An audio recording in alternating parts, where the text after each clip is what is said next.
Hey everyone, welcome back to my channel. Today I've got a very special guest. I'm joined by Arsenal legend Lianne Sanderson. Thank you so much for coming on. I'm so excited to have you on today. How are you doing? I'm doing great, thank you. Thank you for having me on. When you asked me to come on, I felt really honoured because I think it's really important to kind of help people like yourself. Not that you need my help. I've seen your channel; it looks fantastic, and the passion you have for the football club, I think, it shines through. So thanks for having me on. I'm really excited. Oh, thank you so much. And yeah, I just feel honoured to have you on. Like I said off air, I've watched you as a player and as a pundit. I always think you're a ray of sunshine. You can see your personality when you're commentating and speaking, and I think it's so amazing. And today we'll actually be speaking about your time at Arsenal because I do feel like you're quite underrated. I don't think you get that credit you deserve. So it's going to be so amazing to look back on those memories. And to those that might have watched Arsenal a bit later, as you know, we are starting to see Arsenal on telly now. It's more easy to watch. But I thought you could just tell people a bit about your journey and how you joined Arsenal and all of that. Yeah, well, thank you for saying that. I think sometimes the stats that I have and everything I did do at the club, not away from the club loved me. They Yeah. still look after me. But I think sometimes goes under the radar. And I was talking to Tim about this the other year, another fellow avid Arsenal fan that does fantastic work. And I think, I was found in Southeast London when I was 8 years old, playing for a boys team in Catford, because that's where I'm from. And I actually got scouted for the Arsenal boys team because I was on the boys team, and they said it was a compliment because I was that good. And the scout spoke to my mum and dad, and then they invited me. They realised I was a girl, and then invited me for a trial at Highbury at the old JVC Centre. And Vic Akers actually found me when I was 8 years old, and then he was the guy that brought me to the club. He was there at my first trial, and they took me into an office at Highbury, and I remember it like it was yesterday. Unfortunately, it was a number of years ago now, but my dad's a massive Arsenal fan, so he was delighted, and my mum, and they just said to me, look, to my mum and dad, we don't usually take them this young, because the closest age after me was 12, like under 12s, but we see something in Lianne that we can't let go. So I signed for Arsenal when I was 9, just turning 9 for the under 12s team, and never really looked back.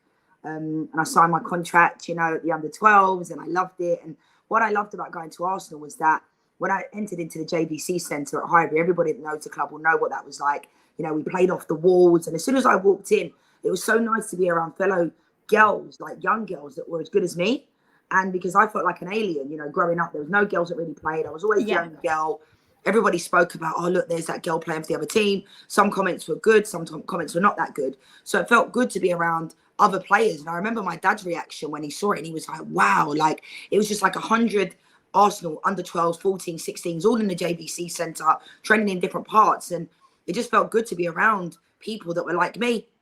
And then I made my debut for Arsenal when I was 14, the youngest ever player, and Vic was my manager. So it's a pretty cool story that he found me. And then going into the Arsenal first team when I was 14 and scoring on my debut against Fulham was a dream come true. I love that. I think that story is so incredible. And I think, like you said, growing up, as a woman myself, you do get used to playing around boys because that's sort of how it was. There wasn't really the options to play around girls. And then when you play in a team of girls, it just feels like a really nice feeling. So I think that's absolutely amazing. And obviously, Arsenal for me have always been a club that has always been above the rest. I mean, you look now at Arsenal with the attendances, with the Emirates, it's obviously incredible. I mean, for you, how does it feel to represent a club like Arsenal? Yeah, I mean, it's fantastic. You can see in the background of your show, there's pictures of us outside the Emirates Stadium along with the Invincibles. I think, I always got a lot of sticks. I grew up as a Manchester United fan and still am an avid Manchester United men's fan, but my women's team is Arsenal, always will be. And I often got asked the question, if you played against Manchester United, they never had a women's team when I was growing up. Yeah. What would you do? And I'm like, well, the same as everybody else that supports the team, I'd want to win. I'd want to beat Manchester United, although they're my men's team. And I think the Arsenal fans are so good to me because they know I support the Manchester United men, but they know how much I love the Arsenal women's team and the club. And I'll always be grateful for that. So when they did all the artwork outside the stadium and they've got my picture up, 3 times around the stadium, it's amazing. And like I said, my dad's a massive Arsenal fan. He has been since like the day he was born. So the fact that his daughter is outside the stadium in pictures and, the only ever English team to win the Champions League, Women's Champions League, is still a massive honour of mine. And I've just had the best time of my life when I was at Arsenal. And I think my career was almost done back to front. I've been quite fortunate to sign for big clubs and I've won everywhere I've gone. And I think that's a lot to do with me, but also the team you play on as well. It's not just an individual sport. But I think, that time at Arsenal was the best time of my life. And I think after that, I was 18 winning the quadruple. Where do you go from there? I made my England debut when I was 16. So it's almost like I got so much at such a young age, and I continued to push. And then when I left Arsenal, when I look back on it, I think in hindsight, I left because I wanted to have a fresh challenge. I've been at the club since I was 9, a long time. But when I moved on, I felt like I was always comparing everything to what we had at Arsenal. And I don't think I've had close to it when I've been in America, but I've never really had that again. Yeah. It was a unique scenario and a unique case. And we're still all really close now. Those fans that were at the Emirates the other month, we went out on the pitch, and before the game, we got all introduced, and we got the biggest, loudest, fans going crazy. Because you're right, Sophie, Arsenal were ahead of the time when it came to visibility for the women's team. We were always around the men's team, always allowed to train at the training ground. And I think that's what set us apart from everybody else. Yeah, I think, like you said, I think you see now as well, especially, with the attendances that Arsenal are able to get. I think it's amazing, the fact that we're playing at the Emirates quite a lot now. I think that's why a lot of players probably look at Arsenal, like Alessia Russo, like wanting to come here. I think we're such a big team. I know Chelsea in recent years have obviously been more successful, but I feel like we're able to obviously give the team what they deserve. And I think it's amazing to see them play at the Emirates. And yeah, I think your career is just amazing. I mean, the Champions League, you saw with Chelsea as well, they got so close, they weren't able to do it. I mean, being the only English team to obviously do it, like, how does that make you feel? I mean, I do feel like for me, Chelsea probably will win it one day soon because they're obviously an amazing team, but does it feel quite more special that you're the only English side to do it? It does. And I think, often there's records there and they're records to be broken. But I think I'm not the type of person that doesn't want that record to be broken. I'd like another English team to win it, preferably Arsenal, if I'm being honest. But I think you're right, Chelsea are getting closer. But the fact that Emma Hayes has now moved on, I think that'll be a massive loss to them. So I think, I'm massively proud of what we achieved at Arsenal. And obviously there wasn't many eyes on the game then. The Arsenal fans loved us and adored us. They always have done. But there wasn't as many eyes on the game then. And I think the fact that it was a 2-legged final just about sums it up. We got the option to play at the Emirates, or we wanted to play at Boreham Wood. We chose to play at Boreham Wood. A lot of people said, are you crazy? We were like, we didn't feel like we were in a position then where we could sell out the Emirates. Yeah. And it would have felt like an away game. We wasn't really training there. We wasn't playing there. And I think it would have favoured Umeå at the time. That had Marta on their team, Ramona Bachmann at 16 years old. They were such a great team. And we sold out Boreham Wood. 4,000 people nearly there. It was so loud. At that time at Boreham Wood, then there wasn't another stand. So it was just one stand. Everything was standing only. So everyone was quite close to the pitch. And when that final whistle went, in the end, Sophie, we were holding on for dear life. It has to be said. Emma Burke, amazing goal. And there was a moment in the game, the ball hit Emma off the back of the head and went out for a corner. 9 times out of 10, that's in the back of the net. I looked up to the sky and I was like, this is going to be our day. So I think, those are the types of moments that I can honestly tell you. I remember exactly when that final whistle went. There's a picture of me running through the middle of the pitch. I wasn't the quickest of players, but for some reason I picked up a lot of speed and pace during that time when we were celebrating. And, the fact that Umeå had, a party, we heard that they'd already had a party planned because they expected to win that game. And we obviously crashed that party. I love that. I think winning leagues are very special, but I think the Champions League, I think that is a lot harder to win. I think, especially, you're seeing that with some WSL teams. It is tough to win, like Chelsea getting so close. I mean, it's so lovely. I feel so proud that that's a part of our history, and obviously, no English team is obviously able to beat that. It's a good feeling. Hopefully, Arsenal can do that, because I know we did get to the semi-finals a season or 2 ago. So I think we're going in the right step. Hopefully we can win it one day. But you mentioned about winning the quadruple, and that is just like, I think that's incredible. I just love hearing about that. I mean, obviously a lot of people winning the double, the treble is amazing, but the quadruple, like, just talk to me about that season and how it felt when you actually achieved that goal.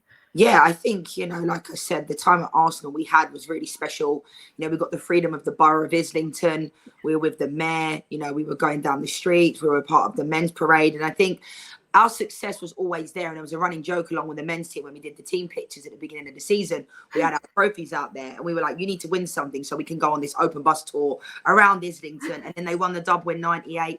And then they did it again as well. So we were delighted that we got to be part of that. But I think the biggest thing about Arsenal when I was there is the camaraderie we had in the team. Everybody loved each other when it comes to playing. Yeah. Not everybody got on, it has to be said, on the pitch. but off the pitch, sorry. But when we were on the pitch, we would die for each other. And it was pretty evident. You know, we've seen in the Manchester United men's team in 99, people have watched that documentary. Not everybody has to get along, but you have to respect each other. But I think the feeling that we all had amongst each other, 90% of us got along. We wanted to be around each other all the time. Most people saw us out in St Albans having coffee, you know, going for lunch. We just wanted to be around each other all the time. At times we did used to go out. Vic Akers would absolutely frown upon it. You never knew, you know, but not to a point the night before a game and those types of things. But it really brought us all together. And it was almost like after training, we're like, girls, where are we going now? And you hear these types of things. You talk about the footballing part, but it was the away from the pitch that brought us all together. Yeah. Those long bus journeys up to Sunderland, you know, we'd be at the back of the bus, we'd be singing, you know, we had the team, the men's team bus then, so we could watch football on it. And it was all those small things that Arsenal did from like 20 odd years ago that no one else was doing.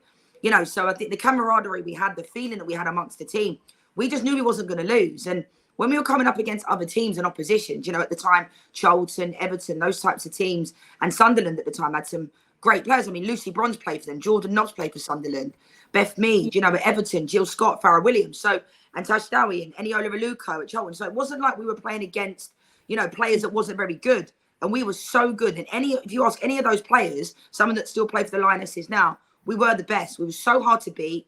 There were times we were in the tunnel.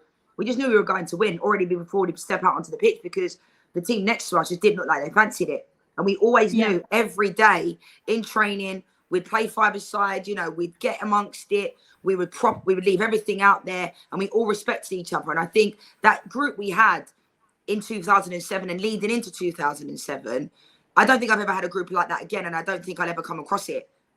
Yeah. I think as well, like you said, the bond that you and the team had off the pitch as well, I think that will definitely help on the pitch because you've got such amazing friendships. I mean, I spoke a bit about your career and how I felt like you're quite underrated. I mean, you did do really well. 2006-07 season, you scored 40 goals in 41 appearances, and the next season you got 51 goals in 36 appearances. I mean, I think that's absolutely amazing. I know the stats are amazing, but I think you are a legend. You're amazing for Arsenal. I mean, you said like with Arsenal, you always felt appreciated and loved by Arsenal. Do you ever look back on your career and feel like you got the credit that you deserved? If I'm being honest, no. I think players like myself are a bit like maverick type of people and players. I think for me, I was just unfortunate that I had some really not so great coaches who didn't really understand me. Vic Akers was amazing to me, you know, brought me into the club at the age of 9. Couldn't thank him enough for that. And we still speak till this day. You know, I'm always there for Vic and he's always there for me. I think when I look back, I don't think a lot of coaches knew how to handle me, not that I needed to be handled. They saw me as this young player that, who does she think she is? She's flash. And actually, if you get to know me, I was never like that and never have been like that. You know, and that's the reality. And people think, actually, you're really kind, you're really nice. I love my teammates. I'll do anything for them.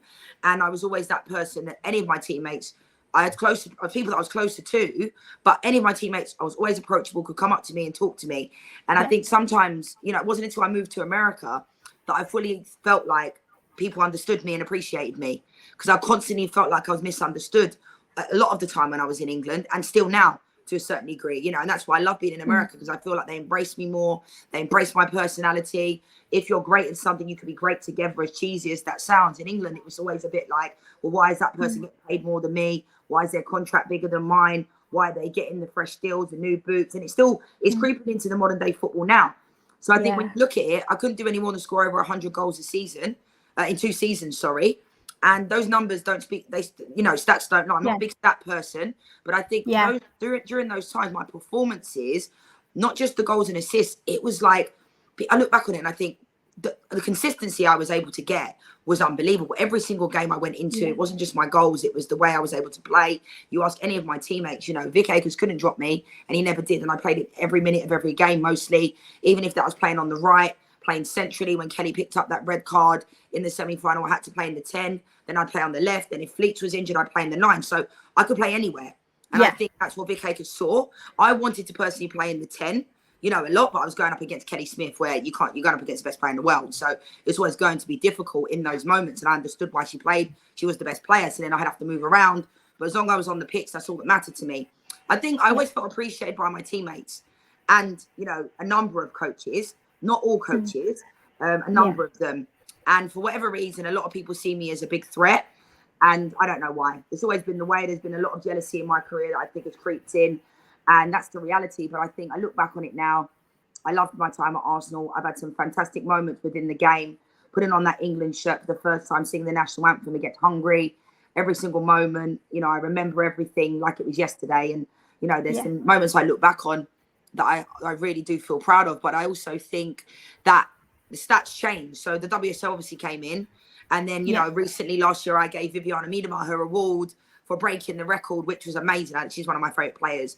Fantastic player. It's going to be a massive loss to Arsenal. But the stats that we had there, you know, I think I'm third all-time leading goal scorer ever with Kim Little and Jane Ludlow. When you look at the whole of the club. So that's something I'm really proud of. And sometimes, you know, those stats don't get brought up because it was a long time ago, but it wasn't that long ago. You know, I only retired 4 years ago. It's just that the women's game now has more eyes on it, only in the last 2 years, really, since the Lioness has won the Euros.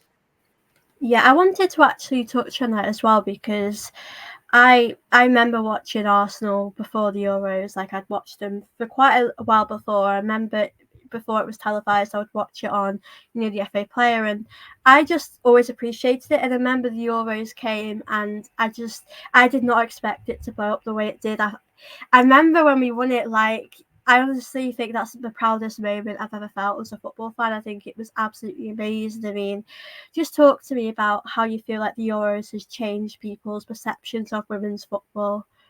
Yeah, I mean, I did the whole tournament for TalkSport, and I remember I was in tears along with Adrian Durham and Faye Carruthers at the final. Sam Matterface, we were just going absolutely crazy at Wembley. It was fantastic. And some of my teammates were still playing on the team. Ellen White, we grew up together at Arsenal and those types of players. I think what made me feel so proud in that moment is that 10 years before that, we played against Germany in the exact same final. Nobody even remembered it, really. We lost 6-2, something that I don't want to remember personally, that we got battered by Germany. But it was on BBC. You know, not many people knew about it. Now, look. But I also think the misconception is that the quality has got better. Now, it has to a certain degree because the players are training every single day. But what I will say is now the media outlets are buying into it. Can you imagine if they brought a little bit more into when we won the quadruple? Can you imagine if those players now were still it's playing? A shame that, Can you imagine Kelly Smith now? Players like myself, Karen Carney, you know, those types of players. Jane Ludlow breaking unbelievable records. Like, imagine where we'd be now. Anita Asante, probably the best centre-back I've ever played with. So, and people can say, oh, you can draw comparisons, but I love the fact that I'm still involved in the game now and I get to be part of those moments that the Lionesses are doing this country proud, you know, and I think Serena Wiegman, I wish she was there when I was there. I wish she was my manager because I like to play for managers, let you have that flexibility and freedom. So long may it continue. And Arsenal, again, have always been ahead of the game with those types of things, selling out stadiums. And there's a reason why they're doing it now. It's not a coincidence. The club's been backed. The club has backed us for the last, you know, since it was founded in 1987. That's been the reality. David Dean, Arsene Wenger, Vic Akers. So it's been a process. Yeah, I definitely think the Lionesses have obviously, you know, changed people's views. I think the Euros was amazing, even the World Cup as well. We didn't win it, but there was so much love and support there, continually growing. And I do think that's definitely helped a lot of WSL teams. You know, even United obviously have recently come up in the WSL, but the likes of Mary Earps, Ella Toon, you know, there's that love there from the Euros, from the World Cup. So I think that's really amazing. And before we do end the show, I just wanted to ask you, we know there's so much like good about the growth of women's football, but do you feel like there's more work that should be done maybe in different areas, whether that's the facility? I mean, you look at other teams in the WSL that might not be as big as the top ones, that might not get the support they should get. Do you feel like any changes should be made? Yeah, I think they are making changes, you know, within the hierarchy of the organisation. I think the championship, we've seen this year how competitive it went all the way down to the wire, and Crystal Palace have come up, you know, and they're being backed finally by their male counterparts because it wasn't always like that. And I think we've got to a point now where we're not going to see teams fold in. You know, it wasn't that long ago Doncaster Rovers Bells folded, Notts County folded, Alex Greenwood was on that team, Laura Bassett was on that team, Ellen White was on that team, and they folded. So I think we have shown great progression. I still think there needs to be more money invested in the championship. And I even think in the WSL, we almost see a Super League breaking away. I think Liverpool did a really good job this year, and Matt Beard, you know, they came in just below that. We saw Aston Villa last year finishing 5th as well. But what I will say is, at the end of the day, money talks, right? And there's no coincidence that Chelsea, Arsenal, Manchester City, and Manchester United, to a certain degree, are the ones that are out in front. And they're the ones that are getting the biggest attendances. I still think the attendances, you know, for Manchester United, Lee Valley need to be better. They're not selling out. Even Manchester City women, they need to sell out. So we always can focus on the positives, but there needs to be more done. Everton, you know, don't get that many at their games. Why is that? So there needs to be more done. We want to celebrate, and we're in a fantastic place, but we also want to make sure that it's a level playing field for everybody. Yeah, I definitely agree, and that's why I love it when Arsenal play at the Emirates, and if we play like against like a Leicester or an Everton, it's great because I know a lot of fans would love to come to the big stadium. So I think it's very important for other teams to get that, you know, that more fans there. I do think that, but like you said, there's a lot of positives, but I still think we all know that there's still a lot of work to be done. But it has been really lovely to chat with you today. I've really enjoyed having you on, and yeah, I think you're amazing with everything you do with your career as a pundit. I think you're amazing, so please keep doing what you're doing. Oh, thanks, Sophie. I really appreciate you having me on, and anytime you need me, I'm always here. Keep up the amazing work, and thanks for your kind words. Oh, thank you so much, and I hope you guys that do watch this back have enjoyed it as well. And please do smash the like button for me, do subscribe, do show Lianne some love over on our social media platforms because she's doing amazing, and I will see you all very soon. Bye.